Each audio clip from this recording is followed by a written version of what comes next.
হরি ওম। যুগস্রষ্টা ঋষি অখণ্ড মণ্ডলেশ্বর শ্রী শ্রী স্বামী স্বরূপানন্দ পরমহংস দেবের বাঙ্ময়ী মূর্তি অখণ্ড সংহিতা একবিংশ খণ্ড হইতে পাঠ। নামে লাগিয়া থাকো নিরন্তর ভগবানের নামে।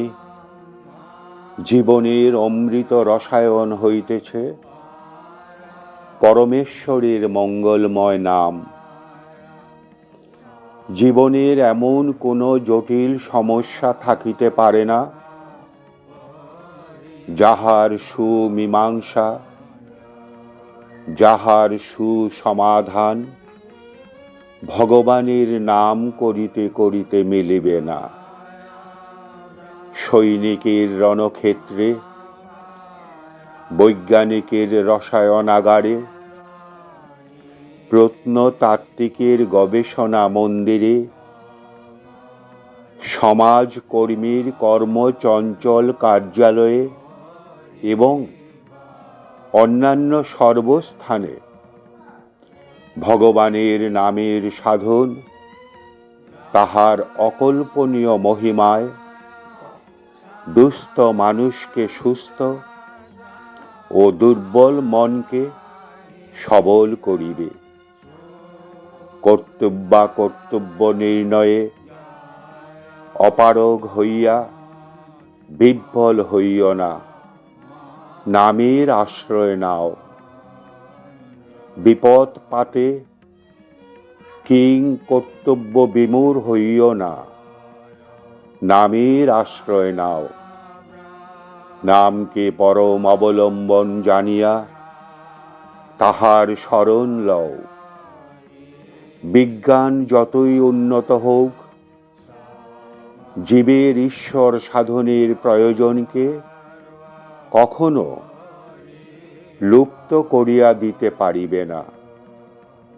মানুষের বিজ্ঞানের জ্ঞান যতই বাড়িতে থাকুক, বৈজ্ঞানিক আবিষ্কারগুলির ব্যবহারিক প্রয়োগের নিপুণতা মানুষের যতই বর্ধিত হোক, অকল্পনীয় ব্যাপার সমূহ ঘটাইয়া বিজ্ঞান আমাদিগকে যতই তাক লাগাইয়া দিক না কেন, ঈশ্বর কদাচ নস্যাৎ হইয়া যাইবেন না এবং তাহাকে ডাকিবার প্রয়োজনও ফুরাইবে না।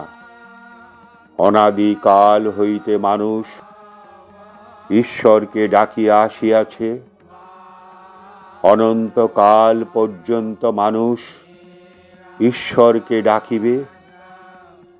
ডাকিবে এই জন্য যে তাহাকে ডাকিলে শান্তি মিলে, তৃপ্তি মিলে, আনন্দ মিলে।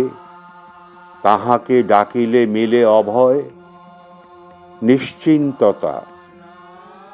সুতরাং কাহারও কোনো প্রতিবাদে ভ্রুক্ষেপ করিও না, তুমি নামে লাগিয়া থাকো। হরি ওম।